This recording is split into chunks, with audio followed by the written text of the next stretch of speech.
காஞ்சிபுரத்தில் கடும் போக்குவரத்து நெரிசல் ஏற்பட்டு 3 கிலோமீட்டர் தூரத்திற்கு வாகனங்கள் அணிவகுத்து நிற்கிறது. போக்குவரத்து நெரிசலால் பள்ளி கல்லூரி மாணவர்கள் அலுவலகம் செல்வோர் கடும் அவதிக்குள்ளாகி இருப்பதாக தெரிவிக்கப்பட்டுள்ளது. இந்த போக்குவரத்தை சரி செய்யும் பணியில் போக்குவரத்துத்துறை காவலர்கள் தற்போது தீவிரமாக ஈடுபட்டு வருகிறார்கள். கூடுதல் விவரங்களை செய்தியாளர் பூபாலன் வழங்கிட கேட்கலாம். பூபாலன், வணக்கம். இது குறித்தான முழு விவரங்கள். வணக்கம். காஞ்சிபுரம் என்றாலே பட்டிற்கும் கோவிலுக்கும் புகழ்பெற்ற நகரமாக விளங்கி வருகிறது. இத்தகைய நகரில் சுற்றுலா பயணிகளும் அதே போன்று 10 சிலை எடுப்பதற்கும் நாளொன்றிற்கு 1000க்கும் மேற்பட்டோர் காஞ்சிபுரத்தை நாடி வருகின்றனர்.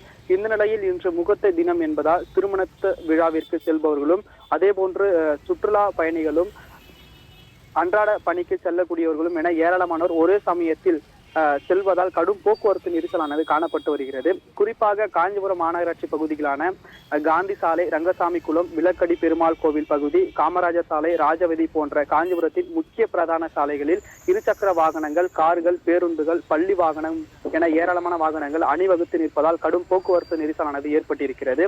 இந்த போக்குவரத்து நெரிசலின் காரணமாக வாகனங்கள் ஆமை போன்று ஊர்ந்து செல்வதால் பொதுமக்களும் வாகன ஓட்டிகளும் அதே போன்று பள்ளி கல்லூரிக்கு செல்லக்கூடிய மாணவ மாணவிகளுக்கும் என ஏராளமானோர் அவதி உற்று வருகின்றனர்.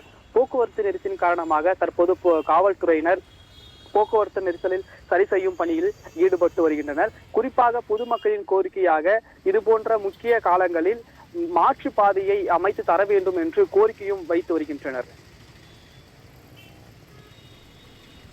விவரங்களை வழங்கியமைக்கு நன்றி பூபாலன்.